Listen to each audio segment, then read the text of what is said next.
Bonjour à tous, bonjour à toutes. Voilà, merci de nous rejoindre. Désolé pour cette petite minute de retard. On a eu un souci de dernière minute. Voilà, bon, on va laisser tranquillement tout le monde rejoindre le webinaire et puis nous rejoindre peut-être en cours de route. Aujourd'hui, je suis avec Aurélie. Donc, bonjour Aurélie. Bonjour Simon et bonjour à ceux qui sont connectés.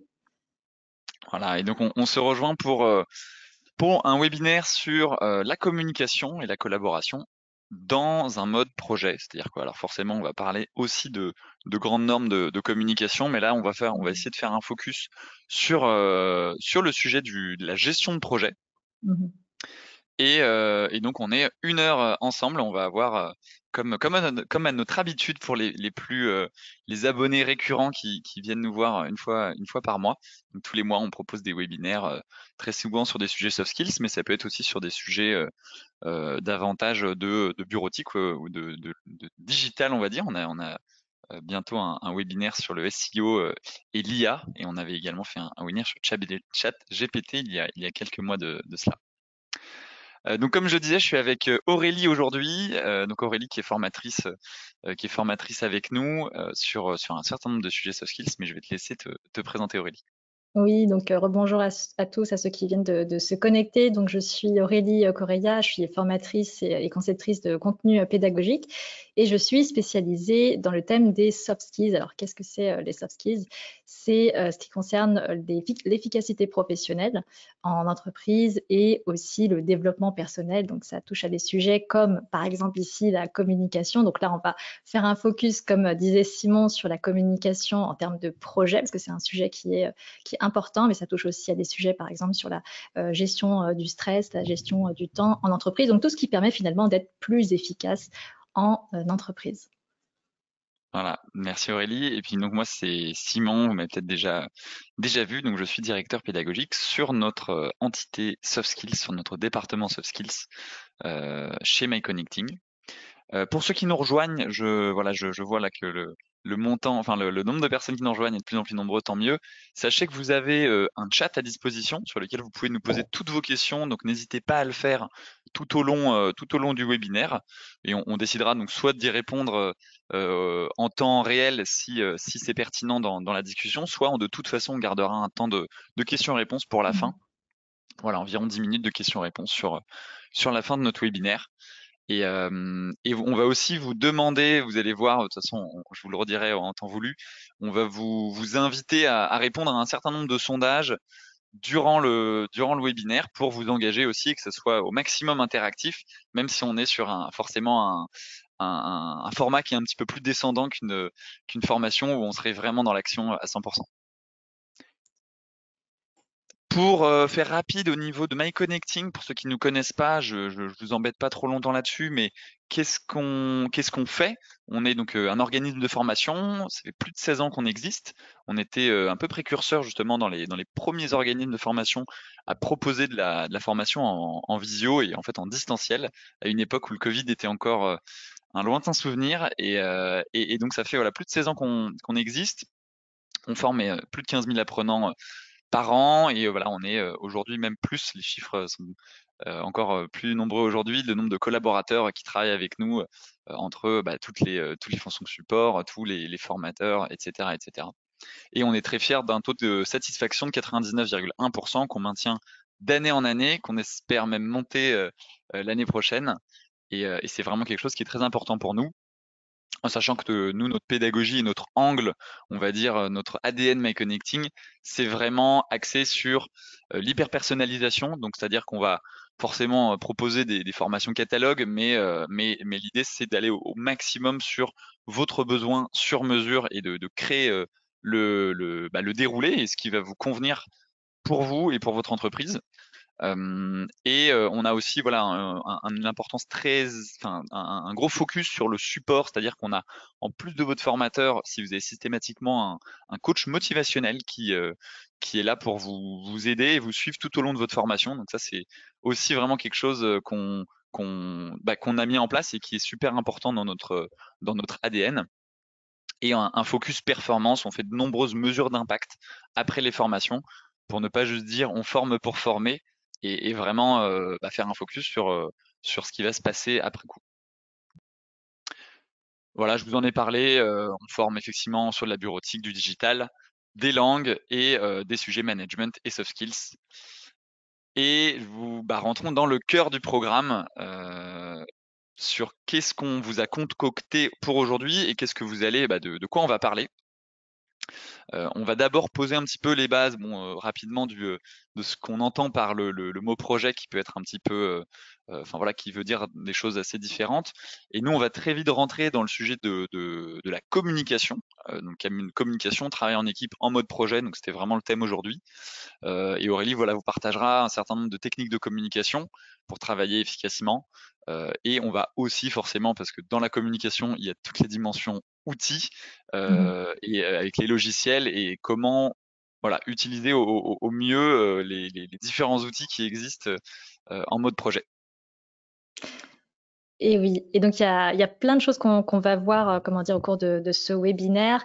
Donc l'idée ici, peu importe votre rôle dans ce projet, que vous soyez par exemple chef de projet ou que vous soyez par exemple participant au projet, vous dites mince, les personnes dans mon projet, je vois qu'elles commencent à se désengager, je vois qu'elles commencent à ne plus peut-être moins répondre aux messages, vous voyez que leur niveau de motivation a descendu, vous dites mince, moi je suis engagée dans ce projet, mais je vois que quand j'envoie un email, j'ai peu de réponses, peu de retours, ou alors on est en réunion, les personnes restent passives et du coup le projet commence à ralentir. Donc si vous sentez concerné justement par ces problématiques-là, justement la notion de communication en gestion de projet, elle va être extrêmement importante. Là, on va prendre déjà un exemple, comment dire, de projet. On va imaginer que McDonald's, bon, je suppose que tout le monde connaît le McDonald's, donc cette chaîne de restauration, j'ai envie de dire gastronomique, qui nous vient des États-Unis. Et on va imaginer que McDonald's va créer un projet de lancement en fait d'une nouvelle recette de burger végétarien. Donc on va se dire que McDonald's par exemple a vu que son concurrent principal, donc Burger King, a vu qu'il y avait des burgers végétariens.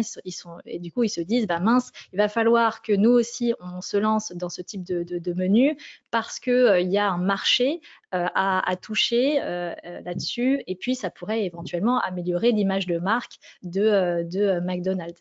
Donc, vous voyez que dans un projet, finalement, il y a quand même beaucoup de choses à faire. S'il y a une vraie complexité, souvent quand on parle de projet, on parle de quelque chose d'un projet qui va durer plus de 6 mois, parfois 1 an. Dans certaines entreprises, ça peut même durer 2 ans selon la complexité aussi des projets. Mais on voit qu'il y a différentes étapes. Si on prend cet exemple de McDonald's qui veut lancer ses nouveaux burgers végétariens, il y a déjà par exemple l'étape qu'on va appeler l'étape de conception. Donc là, il va falloir déjà faire une recherche de marché pour déterminer quel type de menu végétarien les personnes vont vouloir, quel type d'ingrédients seront nécessaires, comment est-ce que va se passer finalement la planification de ce projet. Ensuite, il y a le développement, donc comment va se développer, comment on va créer cette recette justement de menu végétarien, faire des tests auprès d'un panel de testeurs justement pour goûter des différents burgers. Il y a ensuite la chaîne d'approvisionnement. Donc c'est de rechercher des fournisseurs. Ensuite, il y a la formation du personnel, des personnels qui sont dans les McDonald's pour qu'ils puissent aussi promouvoir, qu'ils puissent parler de ce menu végétarien. Il y a la partie de lancement promotion, c'est-à-dire c'est de lancer, annoncer de manière publique, par exemple à la télévision ou par des affiches qu'on voit par exemple dans la rue pour annoncer justement ce nouveau menu végétarien. Et puis la dernière partie, donc la partie vraiment d'évaluation, on va vraiment travailler sur l'amélioration continue de ces sandwichs-là.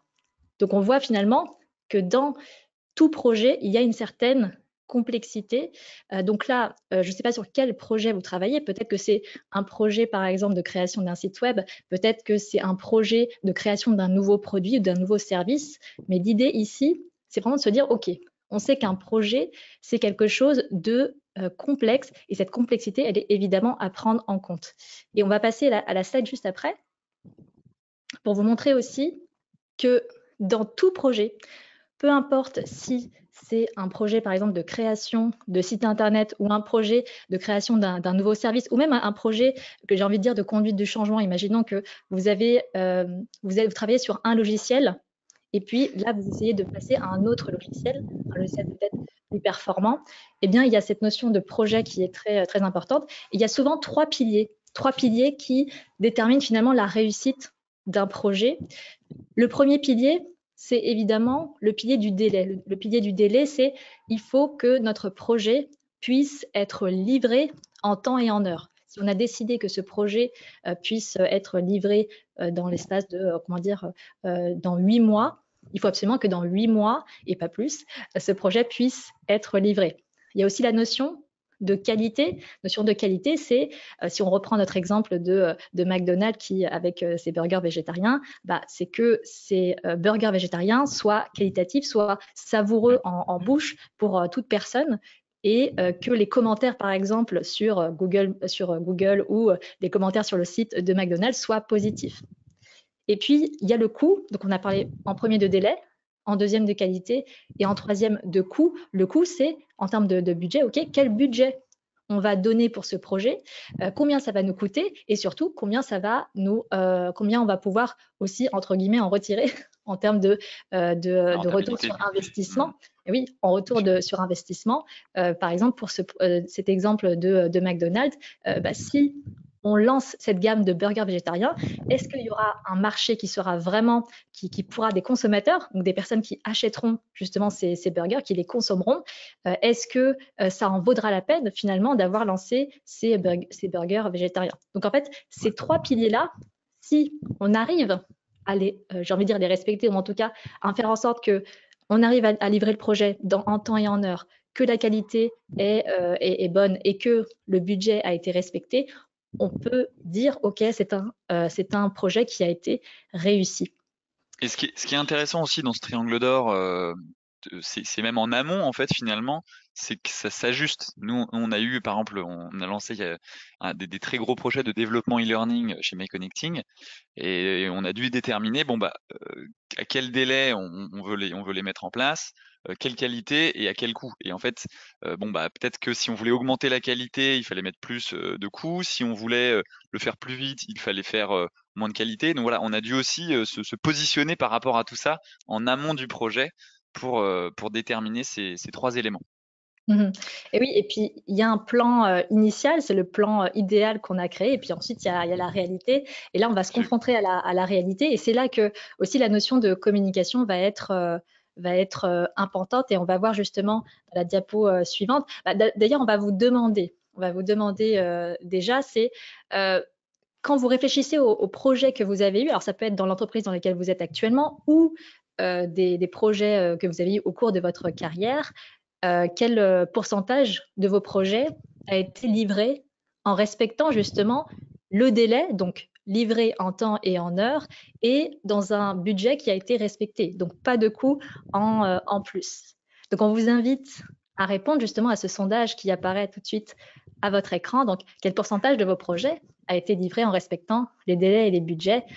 Et en entendant vos réponses, je vais demander justement à Simon, toi, si tu te souviens de tous les projets que tu as eus au cours de ta carrière, à ton avis, quel pourcentage de tes projets a été livré justement en respectant absolument les délais et les budgets? Honnêtement, je pense qu'il y en a. Alors, j'aurais du mal à me positionner. Je pense que je mettrais sûrement moins de 25%. Parce que très souvent, au tout début d'un projet, on est assez ambitieux en fait. On veut être très ambitieux et, euh, et si on estime mal ce qu'on veut, ce vers quoi on veut aller et la possibilité en fait, on va très vite se mettre dans des choses qu'on va pas pouvoir respecter. Je pense à notre ami numéro bis dans dans Astérix et Obélix Mission Cléopâtre, qui a 3 mois pour faire son palais. Clairement, c'était surévalué comme délai possible. Bon après voilà, dans le film, il y arrive pour différentes raisons, mais je pense que c'est un bon représentant, une bonne représentation de ce qui se passe réellement dans les faits. C'est que très souvent, on a peut-être tendance à soit sous-évaluer le budget, soit en tout cas sous-évaluer le temps qu'on a besoin. Bon, de toute façon, voilà, là on voit les résultats. Donc, alors c'est assez équivalent, hein, honnêtement. on est presque sur du 50-50, un tout petit peu plus de personnes, vu qu'il y a 57% de personnes qui disent ils sont entre moins de 25 et jusqu'à 50%. Donc là, on voit, c'est intéressant, hein, parce que moi, j'aurais pensé qu'il allait y avoir beaucoup plus de personnes qui auraient dit les deux premières options, et finalement, on a aussi des gens qui ont peut-être mieux fait l'estimation en amont. Donc tant mieux, ils arrivent qu'ils arrivent à rester dans les clous de leur projet. Mhm. Euh, Vas-y, je t'en prie, tu voulais C'est reprendre vrai la que main. quand on voit les résultats donc du sondage, on a plutôt une majorité qui a répondu entre 25 et 50% de mes projets, donc c'est-à-dire on va dire moins de la moitié, a pu être livré en respectant les délais et les budgets qui est prévu. Et comme tu disais, Simon, Tout à fait. ça dépend aussi de comment est-ce qu'on estime, est-ce qu'on surestime, est-ce qu'on sous-estime finalement tout ce qu'il y a à faire par rapport à ce projet. Et puis il y a des surprises en cours de route. Si on parle par exemple de problèmes de communication avec l'équipe, des personnes qui se démotivent, des personnes qui se désengagent, et bien là ça va encore plus ralentir le projet, et là on va avoir un souci au niveau du délai. Donc un projet qui aurait pu prendre 8 mois, finalement on va prendre 12 mois, 13 mois, 14 mois, donc ça dépend aussi des projets, parce que des fois il y a ces problèmes de communication qui arrivent. Donc Bien l'idée sûr. justement aujourd'hui, c'est justement de vous donner toutes les comment dire, de vous partager bah, toutes les pratiques qui vont justement améliorer cette communication. Et ce qu'on va voir juste après, c'est que il y a une étude qui a été faite par la Project Management Institute. C'est un institut justement qui est spécialisé dans la gestion de projets. Donc c'est une étude qui est relativement récente, donc qui date de 2021, et qui a estimé, qui a fait en fait une sorte de sondage, une enquête, et qui a estimé que 12% des projets qui ont été réalisés en 2020 ont été considérés comme des échecs. C'est un mot Et là, fort, hein. D'ailleurs, le mot échec pour un projet, c'est souvent il n'est pas forcément fait comme on le souhaiterait, mais il est quand même réalisé. Donc échec, je trouve que c'est un mot assez fort. c'est un mot fort. Alors, je pense qu'il y a deux aspects. Il y a le côté émotionnel, c'est je considère que c'est un échec parce que c'était pas à la hauteur de que j'attendais. Il y a peut-être eu justement des soucis, il y a peut-être eu des tensions, des conflits pendant le projet. Il y a peut-être eu voilà, des changements de priorité, des changements d'objectifs même pendant le projet. Et puis il y a la notion aussi plus objective, c'est-à-dire quand je regarde les chiffres, quand je regarde par exemple si le McDonald's lance son burger végétarien, quand je regarde les chiffres, est-ce qu'il y a eu assez de ventes? Est-ce qu'il y a eu assez de ventes de burgers végétariens, ou est-ce que c'est une déception? Donc c'est vrai qu'il y a ces deux côtés, c'est comment je vois le projet de ma perception, et puis et puis les chiffres, que disent finalement comment dire les chiffres. Donc on peut, est-ce que c'est un chiffre qui t'étonne, Simon, ou pas? 12%, bah là, c'est à la fois beaucoup et pas beaucoup. C'est le mot échec que je trouve fort, effectivement. Bon, après les échecs, là on n'a pas le détail. Je sais que tu avais été voir l'enquête, mais là-dessus on n'a pas le temps de traiter tous les détails. Donc je sais que tu nous as classé les 5 plus grandes causes d'échecs. Et effectivement aujourd'hui, nous on va s'intéresser à la communication parce qu'on estime que c'en est une assez importante, et celle qui a de grandes chances de mener un projet finalement à perdition. Et on aurait bien entendu pas le temps de traiter toutes les autres causes durant ce webinaire.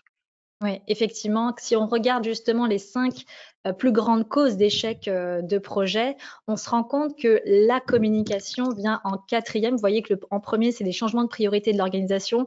On a peut-être tous été frustrés d'avoir lancé un super projet, et en fait, par rapport à 10 projets qui étaient en cours avec peut-être d'autres services, on se rend compte qu'en fait, au niveau des budgets qu'il y a alloués, il faut parfois mettre fin à certains projets ou les reporter à l'année prochaine. Donc, je sais que c'est très frustrant, mais ça arrive. Il y a par exemple en deuxième le changement d'objectif. Et en troisième, la collecte de besoins inexacts. Petite parenthèse aussi sur le troisième, la collecte de besoins inexacts est liée aussi à la communication.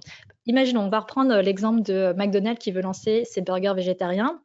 Si dans la première phase, qui est de collecter les besoins des futurs consommateurs, donc d'aller vers des personnes par exemple qui sont intéressées pour manger végétarien, et de leur poser la question, par quoi vous voudriez qu'on remplace justement la viande? Est-ce que vous voulez qu'on la remplace par une galette de pommes de terre? Est-ce que vous voulez qu'on la remplace par une galette de soja, ou je ne sais quel autre substitut? Par quoi vous voudriez qu'on remplace? Ou est-ce que vous voulez un burger, ou plutôt autre chose, peut-être un wrap? Voilà, en fait c'est comment est-ce qu'on collecte aussi les besoins, quel type de questions aussi on pose. Donc, on voit que la communication aussi, elle est importante. Et puis évidemment, là, on voit dans l'étude qui a été faite sur les plus grandes causes d'échec de projet que la communication, le fait d'avoir une mauvaise communication avec son équipe projet, ça fait partie justement des grands problèmes qui peuvent arriver, je veux dire, dans le projet.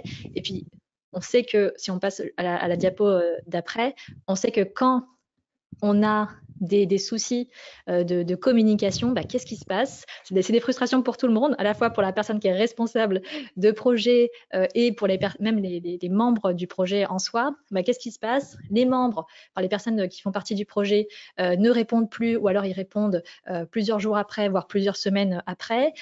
On va en réunion, on se rend compte que les tâches qu'on avait dit qu'on ferait n'ont pas été faites, ou alors elles sont faites en retard. On voit qu'on est en réunion et puis finalement les membres du projet viennent un petit peu en touriste et ils n'ont pas préparé justement ce qui avait été, ce qui devait être fait. On se rend compte qu'on se dit certaines choses en réunion, mais malheureusement quand on sort de la réunion, les choses ne sont pas faites. Donc il y a vraiment ce retard qui se construit au fur et à mesure à cause notamment de la communication. Parfois, ça peut aussi venir des malentendus. Vous savez, les malentendus, c'est « Ah bon, on s'est dit ça » ou « Ah bon, j'avais pas compris les choses comme ça ». Et on voit que des petites choses, c'est dans les détails aussi qu'on arrive aussi à des retards dans les projets. Et tout ça, tu l'as dit. Non, mais j'allais dire, et tout ça, tu l'as dit, c'est en fait tous ces problèmes, ils sont très souvent quand même liés à la communication. Justement, les malentendus, c'était un très bon exemple. Et donc, tu voulais nous partager 3 mythes sur la communication et notamment sur la communication projet, parce que c'est celle qui est encore, enfin, pas forcément plus difficile à adresser, mais en tout cas, c'est le sujet du jour. Il y en a des spécifiques aussi au sein d'un cadre de projet. Donc je sais que le premier mythe, je vais te laisser de toute façon les présenter et puis après les casser, c'est-à-dire pourquoi finalement tu appelles ça un mythe aussi? Le premier mythe, justement, en termes de communication dans un projet, c'est les problèmes de communication viennent toujours d'un manque de communication. Si les choses sont ralenties, si le projet est en retard, c'est parce qu'il y a un manque de communication. Eh bien, pour moi, c'est un mythe parce que déjà, ce n'est pas toujours le cas. Il faut aussi se renseigner sur, OK, quelle est la cause finalement de ces malentendus, quelle est la cause de ce retard. Il faut comprendre vraiment la cause profonde. Et l'idée, c'est pas de se dire qu'il y a un manque de communication, parce qu'au contraire, des fois, il y a une surabondance de communication. On envoie, par exemple, 10 messages sur Teams, avec la messagerie instantanée. On envoie 10 messages, 10 emails. Ensuite, on a des messages qu'on envoie si on partage, par exemple, des PowerPoint. On travaille sur le même PowerPoint ou on travaille sur le même fichier Excel. Vous savez, on peut ajouter des commentaires. Et puis, en fait, c'est une surabondance finalement d'informations, ce qui fait que l'information peut se perdre et peut créer justement ça peut créer la confusion.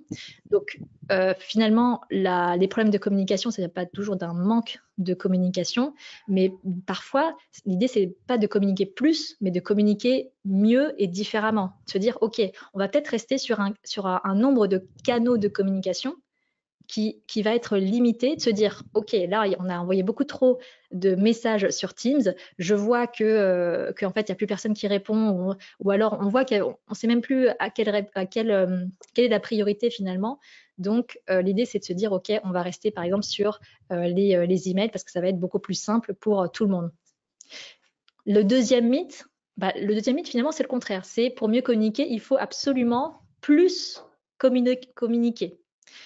Là, ça revient aussi au premier point, c'est est-ce qu'il faut plus communiquer? Parce que le problème, quand on communique trop, donc je vous dis, on est sur Teams ou Zoom, ça dépend du logiciel qu'on utilise, on envoie les emails, on appelle la personne, on lui envoie un petit SMS, un petit WhatsApp.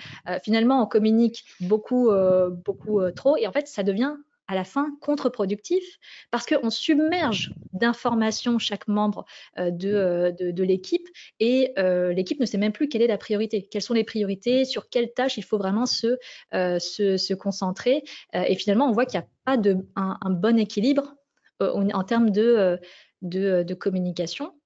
Ouais, c'est vraiment, et ça d'ailleurs, il y a quelqu'un qui nous dit là dans le chat qui nous dit trop d'informations tue l'information. C'est un peu ça, c'est un peu l'enjeu, il est un peu dans le fait de comment comment j'arrive à donner l'information à tout le monde sans, enfin, ou quelqu'un, en tout cas que tout le monde puisse la trouver cette information sans forcément effectivement multiplier les différents canaux de communication, les nombres de mails, etc. Mais c'est là que les outils sur lesquels on viendra après seront aussi super impactants pour que tout le monde puisse retrouver l'information si nécessaire. Oui, c'est le fameux ah mais si, je t'ai envoyé le fichier PowerPoint, tu l'as pas vu? Ben non, j'ai regardé dans mes emails, je l'ai pas vu. Ah mais si, non, non, je te l'ai envoyé sur Teams. Ah oui, mais peut-être que sur Teams, à ce moment-là, j'étais en ne pas déranger, et puis il était 18h, je suis rentrée chez moi. Voilà, donc l'idée, c'est aussi de se dire comment est-ce qu'on peut optimiser les choses au maximum. Et puis le troisième mythe, justement en termes de communication dans la gestion de projet, c'est de se dire la communication informelle. Donc communication informelle, c'est par exemple se voir à la machine à café et par exemple être par exemple de conversation de couloir. Finalement, on se dit bah ça c'est pas si important que ça, parce que ce qui est très important dans un projet, c'est juste les réunions, c'est voilà les rapports d'avancement qu'on a en réunion, c'est vraiment comment dire, les réunions officielles qu'on a. Mais il faut savoir que en termes de communication, le fait d'avoir justement ces moments informels, voilà, prendre un café ensemble, ça permet aussi de résoudre, par exemple, s'il y a des tensions, s'il y a des conflits, de se dire ah au fait ça va toi de ton côté au niveau du travail. Voilà, vraiment ça permet de briser la glace sur pas mal de choses, d'avoir une relation de proximité, une relation un à un, en fait, une relation beaucoup plus humaine avec une personne quand on la voit par exemple à la machine à café, ou juste quand on l'appelle, hein, si on travaille surtout en visio. Et ça permet justement de briser la glace et d'avoir vraiment une relation de confiance avec chaque personne. Donc le fait d'avoir une communication informelle aussi avec les gens, et pas juste de se retrouver dans des réunions formelles, c'est nécessaire. Et en tant que gestionnaire de projet, alors que vous soyez gestionnaire ou même membre d'une équipe projet, notamment, je pense notamment aux projets qui se passent à distance. Maintenant, on est vraiment beaucoup à distance, ou alors on est en hybride, donc on se croise pas beaucoup. C'est une vraie question à vous poser. En fait, il y a deux questions à se poser. C'est déjà, vous pouvez vous demander où est-ce qu'on en est aujourd'hui, c'est-à-dire sur ce projet en particulier, quelles sont les réunions, alors formelles, mais quels sont les moments où on se voit de manière informelle. Et s'il y a rien qui est en place aujourd'hui, la deuxième question, c'est comment on peut sacraliser un temps justement informel. Donc soit ça peut être des échanges rapides, soit ça peut être même de faire un fameux café visio où on n'est pas forcément là pour parler du sujet du projet, mais plutôt pour prendre des nouvelles, etc. Et en tout cas, l'informel a vraiment parfois il est oublié, mais c'est vraiment des bénéfices indirects en fait sur un projet sur lequel on sait, sur les gros projets particulièrement, il y aura ces problèmes-là en fait. Ah oui, tout à fait.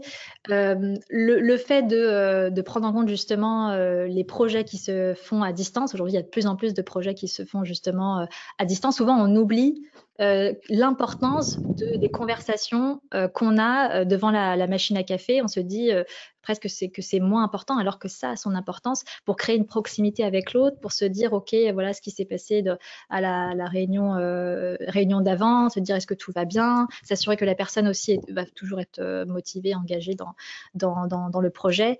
Donc ça va faire partie des choses importantes dans le projet. Et justement, il faut prendre en compte aussi que chaque personne est différente. Chaque personne est différente. Ce qui peut, comment dire, il peut y avoir des frustrations aussi parce qu'on a des préférences de communication qui sont différentes. On a des personnalités qui sont différentes. Si on prend, je ne sais pas si vous êtes familier avec un outil qui s'appelle le disque. Simon, je sais que tu es très familier avec cet outil puisque il me semble que tu es même certifié pour cet outil-là. Tout à fait. La J'aime méthode des couleurs, il y en a qui connaissent peut-être ça de toute façon, on va voir sur l'écran voilà, quelque chose qui va être plus effectivement parlant pour ceux qui connaissent. la méthode des couleurs. Donc concrètement, l'idée c'est de se dire on est chacun différent, on a des manières de communiquer qui sont différentes et on va s'adapter finalement à la personne qui est en face de nous. Donc en fait, le DISC c'est DISC, c'est aussi un acronyme. Donc souvent le DISC, on dit que le D c'est pour dominant, le I pour influent, le S pour stable et pour le C pour consciencieux. Mais on va rester plus sur les couleurs. Là, vous voyez sur ce cercle, sur ce disque, il y a par exemple le rouge, ici qui est appelé le rouge action. Là, c'est plutôt pour des personnes voilà, qui aiment quand les communications sont directes, précises. Elles sont plutôt orientées vers les résultats. Elles apprécient voilà, les discussions qui sont rapides, droites au but. Donc, évidemment, avec des personnes qui sont plutôt rouges, il vaut mieux être clair, direct, voilà, ne pas, comment dire, ajouter trop de détails, avoir des discussions qui vont jamais finir. Voilà, il vaut mieux être très aller droit au but avec ces personnes. On a le jaune. Jaune, c'est pour les personnes un peu plus expressives ou influentes. Et en fait, ce sont des personnes qui préfèrent une communication qui est plus informelle, qui aime aussi la créativité, qui adore les discussions ouvertes. Et donc, avec ces personnes, il vaut mieux voilà, être encourageante avec ces personnes. En réunion, leur demander de partager leurs idées. Elles vont adorer, par exemple, les brainstorming, tout ce qui va permettre de créer cette intelligence collective. Elles vont adorer ça. Elles vont vraiment être engagées pendant ces réunions-là de brainstorming. Et avec les personnes qui sont plutôt jaunes, l'idée, c'est d'éviter, ou en tout cas d'assouplir les règles qui vont paraître trop lourdes ou trop rigides, parce que justement, ça va être un frein pour ces personnes. Donc, l'idée, c'est voilà, de maintenir aussi cette souplesse. Bien sûr. Et ce qui est important sur la méthode DISC, effectivement, c'est bon là on n'est pas sur un webinaire, sur une formation sur la méthode DISC, on est obligé d'être assez, s'il y en a qui la connaissent, d'être assez caricatural pour aussi rentrer dans une compréhension, enfin voilà, de vous exposer globalement que tout le monde est différent. Sachez qu'on peut aller plus loin avec notamment avec des formations là-dessus.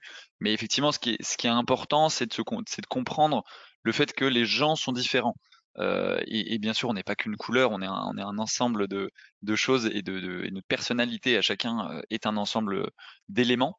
Mais les méthodes comme la méthode DISC, ou il y en a d'autres qui existent, un ProcessCom, MBTI, etc., nous permettent vraiment d'avoir des billes sur OK, je parle à quelqu'un, il faut que je m'adapte, il faut que je me synchronise finalement à comment la personne est en face de moi. Oui, et donc se synchroniser avec les personnes qui sont en face de moi. Si on parle par exemple des personnes qui sont plutôt vertes, alors les personnes qui sont plutôt vertes, c'est des personnes plus calmes, plus réfléchies, des personnes qui sont très orientées vers les relations avec les autres, donc qui aiment les discussions qui sont profondes, qui sont approfondies. Donc vous voyez, avec elles, il vaut mieux être à l'écoute, il vaut mieux voilà, poser des questions, être très patient, parce que ce sont des personnes aussi qui vont prendre le temps vraiment de réfléchir, qui vont pas forcément prendre une décision tout de suite, mais qui vont prendre le temps de réfléchir. Il vaut mieux aussi avec ces personnes éviter les changements qui sont trop brusques ou les situations stressantes, parce que ce sont des personnes qui vont apprécier la stabilité. Donc il vaut mieux avec ces personnes y aller un peu plus doucement, on va dire. Et puis on a les personnes qui ont une dominante plus bleue. Les personnes avec une dominante plus bleue, c'est des personnes qui sont voilà, très précises dans leur communication, voilà, il leur faut beaucoup de détails. Elles apprécient les règles parce qu'elles comprennent aussi le sens des règles, de l'importance aussi des règles pour poser un cadre. Et elles apprécient les discussions qui sont structurées. Donc, avec elles, avec les personnes qui sont bleues, il vaut mieux aussi dans notre communication, que ce soit par email, par téléphone ou sur Teams, par exemple, c'est être très clair, organisé, ne pas leur faire un gros paquet, un gros paquet de, comment dire, un bloc de texte qui est imbuvable, enfin plutôt indigestible, mais plutôt de faire, voilà, d'avoir des bullet points, d'avoir point numéro 1, point numéro 2, quelque chose de très structuré. Voilà, ce sont des personnes qui vont bien réagir quand on va poser un cadre, quand on va poser des procédures, parce qu'elles comprennent vraiment le sens de ces procédures-là. Par contre, avec ces personnes, il vaut mieux, avec les personnes qui sont plutôt bleues, il vaut mieux éviter, là aussi, les changements de dernière minute ou de prendre des décisions sans leur avoir demandé aussi leur accord ou au moins leur avis, parce que ce sont des personnes voilà, qui vont pas vraiment apprécier qu'on change le plan initial. En tout cas, qui vont moins bien réagir par rapport à ça. Donc, Elles c'est n'aiment pas qu'on intéressant. sorte du cadre, tout à fait. Oui, on va pas sortir du cadre parce elles ont voilà, vraiment ce sentiment que le cadre est important parce qu'il protège, finalement, il est protecteur. Et il est rassurant aussi, hein. Voilà, Et sachez que si vous souhaitez, voilà, là, forcément on a dû le faire assez rapide, on va devoir passer aussi à la suite, mais si vous souhaitez, si c'est un sujet qui vous intéresse, qui vous interpelle particulièrement, bah, n'hésitez pas à nous le remonter. Peut-être qu'on organisera un webinaire aussi sur cette méthodologie DISC. Et puis après, bien entendu, comme je vous le disais, il existe plein de formations. Il y a un certain nombre de formations sur le management et le travail en équipe où on intègre justement cette méthodologie de la méthode DISC et donc de la méthode des couleurs. Et ouais. ce qu'il faut un peu retenir, comme je disais, c'est de se synchroniser à l'autre. Et donc on vous posait une question, c'est est-ce que vous êtes d'accord avec cette affirmation? C'est parler à l'autre, donc parler aux autres comme nous aimerions qu'ils nous parlent. Voilà, on peut aussi la faire dans un autre sens et traiter les autres comme on souhaiterait être traité soi-même. Donc on vous laisse dire oui ou non. Voilà, bon alors on a été un peu binaire hein, sur le choix, mais on vous laisse répondre et ça nous donnera aussi une petite estimation. Voilà, Quoi, je vois deux trois personnes qui sont intéressées par un sujet autour du disque spécifique. On pourra peut-être y réfléchir. Pardon Aurélie, tu voulais dire quelque chose? Toi, de ton côté, Simon, qu'est-ce que justement tu penses de cette affirmation? Bah, alors moi comme tu l'as dit, je suis certifié sur la méthode 10, donc je ne m'exprimerai pas sur le sujet parce que je sais aussi ce qu'on va pouvoir expliquer par rapport à cette affirmation. Mais en tout cas, c'est quelque chose qu'on entend beaucoup dans la communication euh, et euh, et on va voir que bon, je spoil un peu, on arrive sur la fin du sondage, là tout le monde, je pense, devrait avoir répondu. On a un peu plus de nuances. C'est-à-dire que c'est pas forcément une information qui est fausse, mais on a un peu plus de nuances. Donc, alors, si on peut voir les résultats qui s'affichent, on va voir. Donc, on a 73% des personnes qui sont d'accord avec cette affirmation et 27% qui ne sont pas d'accord. Bon, alors, on n'aura pas l'explication de ceux qui ne sont pas d'accord pour savoir pourquoi. Mais effectivement, mais Aurélie, je te laisse peut-être reprendre là-dessus sur pourquoi nous, on va plutôt dire que c'est pas une affirmation qui est exacte et qui est complètement correcte, même si elle est beaucoup, on l'entend beaucoup aujourd'hui.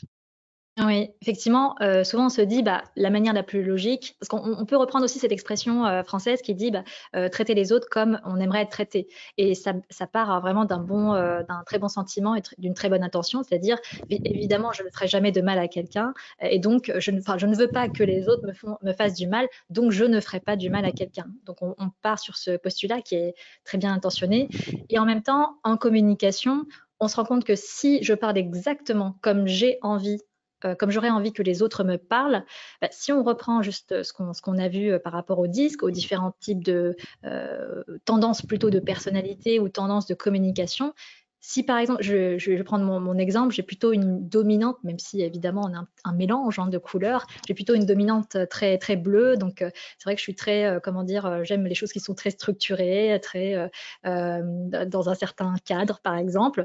Je sais que si je parle exactement comme ça à quelqu'un d'autre, par exemple une personne qui est plutôt dans le jaune, voilà, qui va plutôt prioriser le côté plutôt souple, plutôt créatif, bah, là, je me rends compte en fait que va y avoir pas un point de blocage, mais en tout cas, on va freiner la communication si j'estime que la personne en face de moi qui est jaune, enfin qui a une dominante jaune, va fonctionner comme moi, parce c'est pas vrai.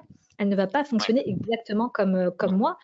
Donc, il y aura un petit, comment dire, un Tout à souci fait. à ce niveau-là.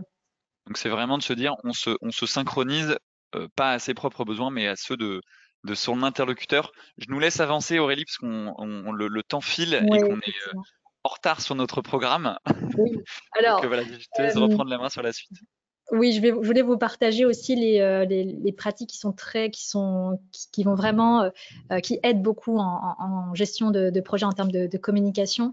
La première chose, c'est déjà en termes de canaux de communication. Quand je parle de canaux de communication, je parle de email, appel, Teams, enfin messagerie instantanée, les messages, les commentaires qu'on peut mettre par exemple sur PowerPoint, Excel quand on travaille ensemble. C'est déjà se dire, OK, on va rester que sur les emails et éventuellement sur les documents PowerPoint ou autres.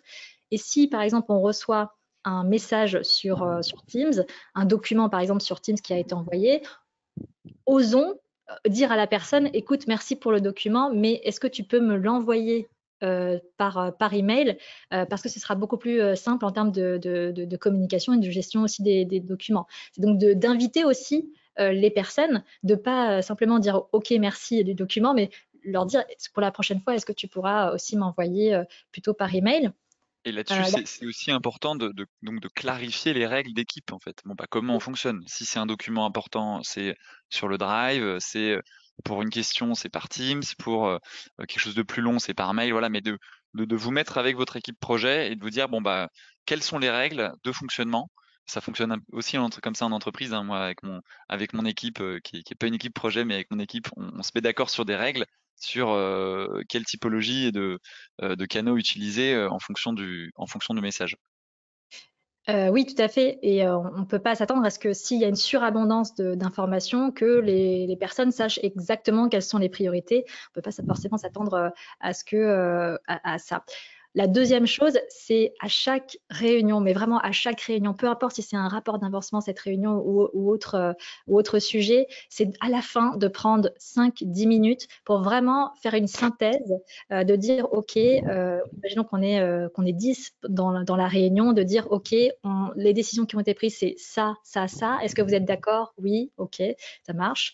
Et donc, les actions à faire, c'est ça, OK. Julie, donc, toi qui fais partie du marketing, tu vas faire ça, OK. Mathieu, tu vas t'occuper de ça et ça, ok, super. Et que vraiment chaque personne puisse avoir un résumé à la fin de chaque réunion. Et ce que je suggère aussi, c'est que après chaque réunion, sans l'idée de faire un compte rendu, hein, parce qu'aujourd'hui le compte rendu c'est un peu plus formel, mais au moins d'envoyer un email pour récapituler les décisions qui ont été prises, les tâches qui sont à faire, avec les dates butoirs, très important les dates butoirs, parce que souvent on dit à quelqu'un, bah tiens, il faudrait que pour reprendre l'exemple de McDonald's, il faudrait que tu voilà, donnes les résultats des tests du consommateur. Mais peut-être que la personne, dans son esprit, elle va se dire, ah bah c'est bon dans 4 semaines, je vais lui envoyer dans 4 semaines. Mais peut-être que vous en avez besoin avant la semaine prochaine. Donc, il faut vraiment être très clair et assumer aussi les dates butoirs parce elles sont nécessaires.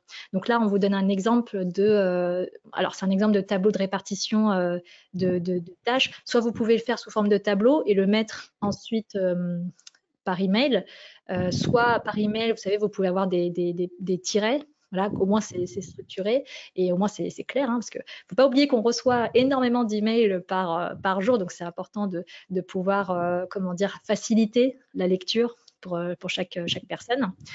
Et les autres choses qu'on voulait aussi vous partager en termes de pratiques qui vont vraiment accélérer la communication et puis l'optimiser au maximum, c'est par exemple, c'est quand vous êtes en réunion, d'avoir ce qu'on peut appeler des visuels impactants. Donc, des visuels qui sont impactants, ça peut être des schémas, des tableaux que vous diffusez en partage écran. Pourquoi pas vous amuser à faire des cartes mentales. On va voir un petit peu juste après ce que c'est une carte mentale, en tout cas ce qu'on appelle aussi le mind map.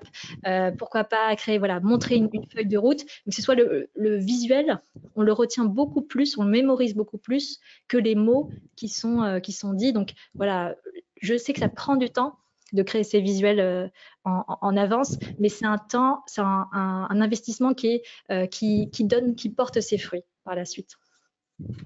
Autre chose que je voulais aussi vous partager, c'est le fait à chaque réunion, de dire à l'équipe projet, surtout si c'est un projet qui dure 1 an. On sait qu'1 an, il y a des hauts et des bas. Des fois, on est motivé, des fois, on est moins motivé. En juillet, août, on sait qu'en général, il y a une moins grande motivation. Ou certains mois aussi, il y a une De moins toute façon, grande. il y a plus grand monde en août, de toute façon. Surtout à Paris. Mais on voit qu'il y a un certain désengagement à certaines périodes. C'est normal, ça fait partie aussi du projet. Mais ce qui est très important, c'est à chaque réunion de montrer aussi quel est le statut actuel du projet. Où est-ce qu'on en est? C'est un petit peu comme si on était dans un parcours. Vous savez, on est à 0 et 100%. Et là, regardez, on est à 30%. Donc, ça nous permet aussi d'augmenter notre niveau de motivation et d'engagement par rapport au projet. Ce qu'on peut faire aussi, c'est quand on est en réunion, si vous avez des avis positifs qui, voilà, votre N+1 ou N+2, voire votre PDG vous a envoyé un compliment par rapport au projet, par rapport aux efforts qui ont été faits, envoyez-le aussi à l'équipe projet pour, voilà, pour montrer, ça peut booster vraiment comment dire, la motivation. Donc voilà, le fait de montrer qu'il y a des petites réussites aussi, donc ça permet vraiment de motiver. Et puis évidemment, dernière chose qu'on voulait aussi partager, c'est par rapport en termes de communication, c'est de bien identifier pour chaque personne de l'équipe, ok, quelles seraient ses préférences de communication, ou plutôt quel est son style de travail, comment est-ce On que je était pourrais sur le disque optimiser. notamment, hein, qu'on disait. Oui, oui, tout à fait. Oui, comment est-ce que je peux optimiser justement ma manière de communiquer en sachant que la personne en face de moi, elle n'est pas comme moi. Il ne faudra pas que j'attende à ce qu'elle devienne tout d'un coup comme moi, mais comment est-ce que je pourrais aussi m'adapter à cette personne. Super. Bah écoute, merci beaucoup Aurélie. On va être obligé de passer rapidement, enfin même de passer au-delà sur la proposition d'email, sur la réunion de projet. On va devoir rattraper un peu le temps perdu pour évoquer les outils. Si vous avez des questions, je vous invite à commencer déjà à les poser dans le chat pour qu'on puisse nous aussi ajuster le temps de questions-réponses si besoin à la fin. Et puis voilà, là on voulait vous montrer quelques outils. Je te laisse reprendre la main Aurélie, donc sans rentrer dans les détails bien entendu des outils, mais au moins que vous ayez une idée de la typologie d'outils qu'il faut utiliser pour maintenir la bonne communication dans une gestion de projet justement. Ouais, effectivement, on ne pourra pas rentrer dans les détails par rapport à ces outils, mais comme vous allez recevoir le support, vous pourrez revoir justement ces outils et puis voir comment dire, ce qui peut correspondre le mieux justement à votre projet. Mais ce qui est en tout cas ici à retenir, c'est qu'il y a trois types d'outils qui vont être importants à avoir dans une gestion de projet, enfin qui va optimiser justement la gestion de projet. Le premier, c'est évidemment un outil de gestion de projet parce que ça va permettre de créer une planification, de faire en sorte que tout le monde puisse voir justement, par exemple, la feuille de route, puisse voir quelles tâches sont à faire, donc un outil de gestion de projet. Ensuite, un outil de collaboration. Alors, outil de collaboration, ça peut être par exemple, là j'ai mis Miro. Miro, c'est un outil que j'apprécie beaucoup qui permet de créer des schémas, des cartes mentales, des logigrammes. Vraiment, on peut faire des brainstorming avec. Donc vraiment, ça permet d'avoir justement ces visuels qui sont impactants. Et puis en troisième, un outil de stockage pour que chaque document, donc qu'on parle des fichiers Excel, des fichiers PowerPoint, des fichiers Word, chaque document puisse être disposé, stocké dans un endroit commun et qu'on n'aille pas se perdre dans les emails. Ah oui, le document que tu m'as envoyé il y a 3 semaines. Non, on a un endroit commun qui est bien organisé avec une bonne arborescence qui nous permet justement d'optimiser notre temps. Et pour vous parler aussi des outils qui peuvent être créés notamment avec des outils de collaboration visuelle, je peux vous parler par exemple des tableaux Kanban. Alors certains sont familiers par exemple avec ce qu'on appelle les tableaux Kanban, qui est souvent utilisé d'ailleurs dans ce qu'on appelle le management visuel. Tableau Kanban, sans rentrer non plus dans les détails, vous avez 3 colonnes. Souvent, il y en a qui font 4 colonnes, mais on va rester minimaliste ici. 3 colonnes. Première colonne, ce sont les choses qui doivent être faites, donc pas encore faites, mais qui doivent être faites. Deuxième colonne, les choses qui sont en cours. Et troisième colonne, les choses qui ont été faites. Et en fait, quand vous utilisez un outil de gestion de projet, en fait, une tâche égale, vous voyez des carrés sur la photo que vous voyez là, vous voyez des carrés, une tâche égale un carré. Et en fait, chaque membre du projet a un accès justement à cette interface-là et va déplacer les carrés, déplacer les étiquettes selon le statut de la tâche. Et ce qui est très bien avec ce type d'outil, c'est que vous pouvez attribuer à chaque tâche une personne. Donc comme ça, on engage aussi la personne. Tiens, c'est Sarah qui va s'occuper de la tâche de récolter les résultats au niveau des tests des consommateurs, par exemple, avec une date butoir. Donc, il faut le faire par exemple avant le 23 avril 2023. Et elle va te déplacer de manière autonome. Donc en fait, ça permet d'avoir en temps réel un statut de ce qu'il reste à faire au niveau du projet, donc très utile. Et puis le deuxième qu'on voulait aussi vous montrer, c'était le mind map. les cartes mentales. Donc ça, c'est très utile. Alors, on peut l'utiliser pour beaucoup, beaucoup de choses. Les cartes mentales, on peut les utiliser, par exemple, si on veut cadrer le projet. On peut l'utiliser si on veut animer une réunion dans un projet. On peut détailler aussi les tâches qu'il y a à faire. On peut prendre des décisions aussi avec les cartes mentales. Donc, en fait, c'est une représentation visuelle des idées ou une représentation visuelle des informations, et on le fait en fait sous forme de schéma, et ce schéma, ça s'appelle les cartes mentales, donc très utile pour vraiment se structurer par rapport à sa gestion de projet. Et alors, donc, si je veux utiliser d'une carte mentale ou un mind map, comment ça s'organise? Comment concrètement, qu'est-ce qui se passe? À quel moment je peux l'utiliser et quelle est la procédure? Est-ce que j'ai besoin Et d'un outil? alors, par exemple, pour le mind map, on peut utiliser un outil comme MindMaster. Il y a aujourd'hui beaucoup d'outils qui permettent de créer des mind maps. La manière de le construire, donc là, on voit qu'il y a des différentes branches avec des couleurs qui sont différentes. Donc évidemment, on peut classer par rapport aux priorités différentes qu'on a. On peut se dire, OK, j'ai mon projet. Dans ce projet, il y a différentes étapes. Et dans ces étapes, il y a des sous-étapes. Et dans ces sous-étapes, il y a des sous-sous-étapes. Donc, on peut justement utiliser le mind map pour créer cette, si je peux appeler ça, une arborescence complète de ce projet. Et quand on le fait avec un outil, comment dire, en ligne, on peut faire des zooms et des dézooms, ce qui fait que on a la vision, comment dire, bah tiens, on est au mois de juin, il nous reste à faire ça. Et puis, dès qu'on sort du mois de juin et qu'on a terminé les tâches, on se concentre aussi sur d'autres choses. Donc, vraiment très, très utile cet outil-là de carte mentale. Super. Et alors, je crois que tu voulais engager un peu les personnes qui nous écoutent sur leur projet avec une action concrète Ah à oui, prendre, c'est ça? effectivement. Maintenant que vous avez justement assisté à ce webinaire, parmi justement tout ce qu'on a pu partager aujourd'hui, je vous invite vraiment à prendre une chose, au moins une chose que vous avez vue aujourd'hui, de vous dire, OK, je vais améliorer, je vais optimiser ma communication. Peut-être que ça va être de réduire justement les canaux de communication, ou de dire, par exemple, aux membres de projet, OK, on va plus s'envoyer de documents sur Teams, on va plutôt le faire par email. Peut-être que ça va être, bah tiens, je vais essayer de voir quelles sont les préférences de communication.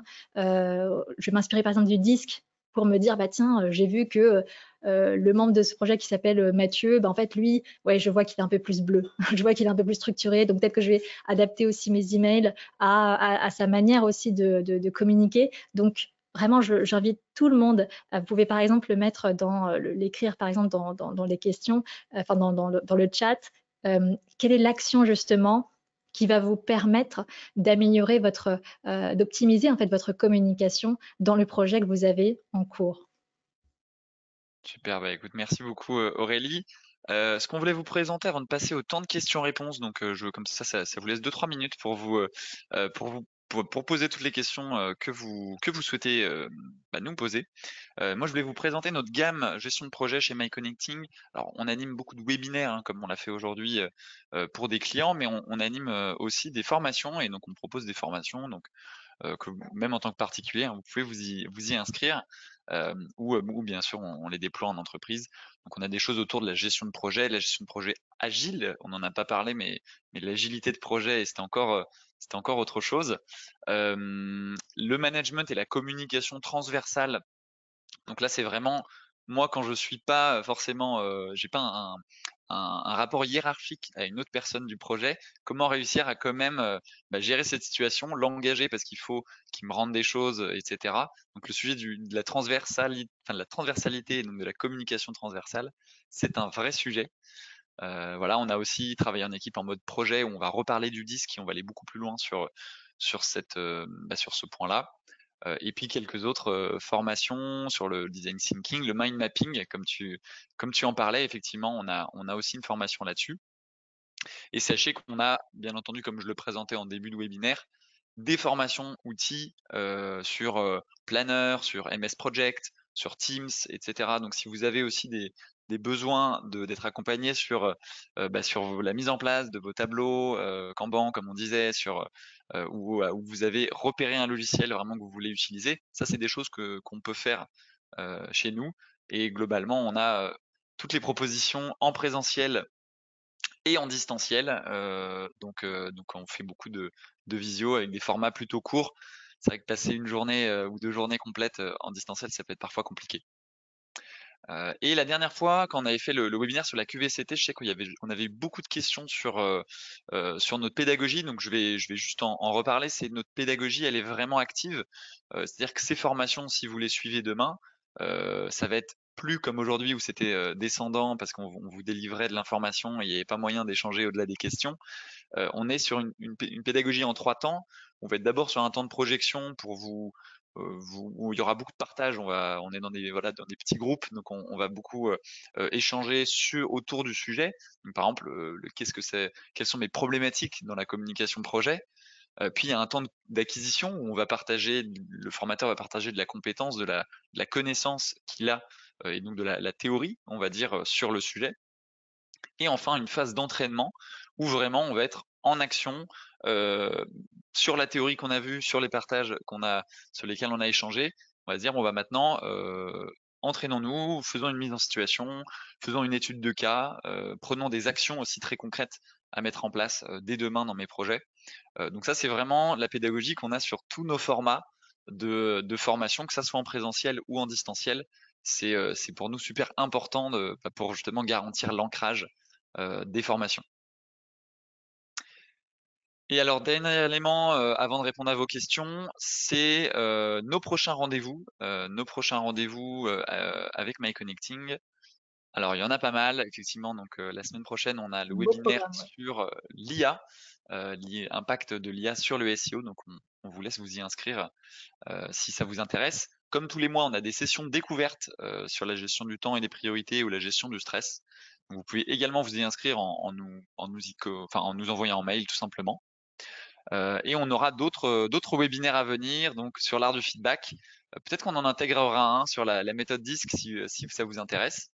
On intervient également avec Parlons RH sur un webinaire le 15 juin.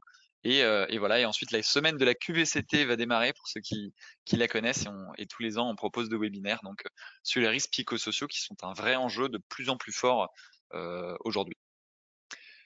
Alors, vos questions, il nous reste quelques minutes. On peut déborder, hein, si vous en avez un peu plus, on se permettra de déborder de quelques minutes.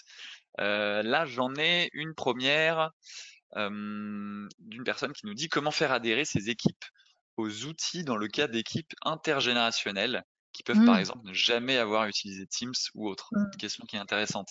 Oui, forcément, quand on a des équipes intergénérationnelles, par exemple des personnes qui n'ont jamais utilisé Teams ou qui ne sont pas habituées, par exemple, avec l'outil des cartes mentales, du mind map, etc.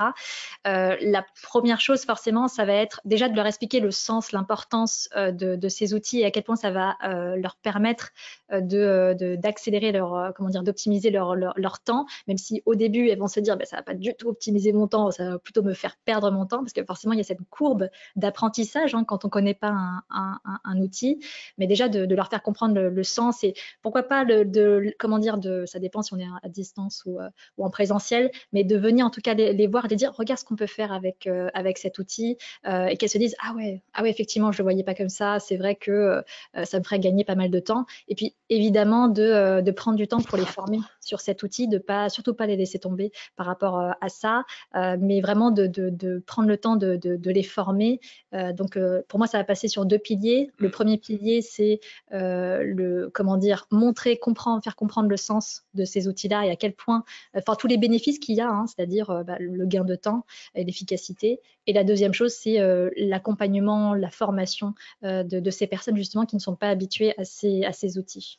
Tu as raison, hein, le fait de repartir sur le pourquoi, sur pourquoi c'est important de mettre ça en place, je pense que c'est essentiel, donc d'essayer de donner du sens.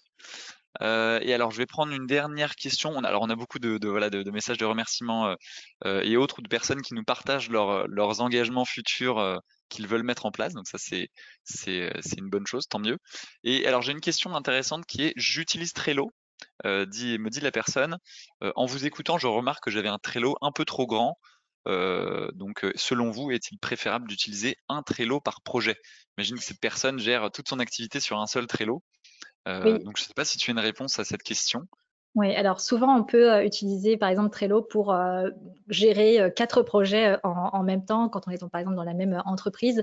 Effectivement, par rapport à Trello, l'idée de Trello, c'est justement de nous faire gagner du temps et d'optimiser notre temps. Et souvent, ce qui va nous aider, c'est justement d'avoir plutôt un état d'esprit minimaliste par rapport à tout outil qu'on va utiliser. Donc, ce que je suggère plutôt, si on a, imaginons 4-5 projets, c'est d'avoir un Trello par projet. Je ne parle pas de compte Trello, hein, mais je parle de tableau Trello, pour que ce soit le plus digeste possible et que on perde pas tout le monde quand on leur partage justement le Trello. Comment dire, je place quand même une parenthèse qui est, on peut se garder un tableau qui réunit tout. Comme ça donne une vision globale de tous les projets en cours. Mais disons qu'en termes de communication, quand on partage son écran, il vaudra mieux voilà, faire un zoom sur un projet en particulier. En tout cas, ce sera beaucoup plus simple et facile et digestible pour tout le monde. Oui, tout à fait. Tout à fait. Je vois une question, je m'ai permis de répondre sur une personne qui nous demande combien coûte cette formation en présentiel. Ça va dépendre si vous êtes particulier ou entreprise. Donc si vous êtes particulier, sachez qu'on a les prix sont affichés sur notre site internet, donc je vous laisse aller les consulter pour la formation qui vous intéresse. Et si vous êtes une entreprise, on va traiter le cas particulier. Donc en fonction du volume, forcément, on aura aussi différents devis. Donc là-dessus, vous pouvez nous envoyer une demande de devis directement. Et alors peut-être une toute dernière question, allez, on va déborder de 2 minutes, on va se le permettre. C'est comment différencier les usages sur Teams et sur Outlook? Mmh. Comme faites-vous de l'accompagnement? Donc oui, on fait de l'accompagnement, là-dessus, et après, bon, comme le disait Aurélie, c'est aussi comment on va décider ça avec son équipe. Donc déjà en parler sera une bonne idée et puis après nous on peut vous donner bien sûr des recommandations. Ça va être spécifique à votre gestion de projet et à votre réalité, on va dire. La dernière chose que je voudrais rebondir à ce que tu dis, tu sais comment différencier l'utilisation de Teams, donc les messages instantanés et les emails. Les emails, c'est plutôt pour des informations qui sont spécifiques, importantes et pour des documents à envoyer. Et normalement, en tout cas, la manière qui va vraiment optimiser notre temps pour tout le monde, c'est d'utiliser Teams plus pour les questions simples où on sait que la personne va prendre moins de 5 minutes pour réfléchir à la réponse. Donc c'est plutôt pour les questions et réponses rapides pour la messagerie instantanée. Ouais, tout à fait. Tout à fait, merci Aurélie. Et allez, la dernière question, et puis après on va devoir refermer tout ça. C'est une personne qui me demande en quoi consistent les sessions découvertes. Donc en fait, les sessions découvertes que je présentais juste avant, j'ai dû passer un peu vite, je m'en excuse. C'est des sessions qu'on propose tous les mois, ouverts voilà, à nos clients et à nos prospects sur pendant 2 heures, une formation sur la gestion du stress ou la gestion du temps, ça dépend des mois, et où en fait c'est voilà, libre pour s'inscrire pour les RF et différents prospects qu'on peut avoir. Et vous allez expérimenter finalement notre concept de formation pendant 2 heures. Donc là-dessus, vous pouvez vous rapprocher de nous pour vous y inscrire si vous êtes voilà, si vous êtes client ou si vous êtes prospect enregistré chez nous. Je vous remercie, un grand merci à Aurélie pour cet échange qu'on a eu pendant 1 heure. Merci à toi, Voilà, Simon. j'espère qu'on a mis en retard personne. Et puis, on vous dit à bientôt et un grand merci de nous avoir suivis. À bientôt.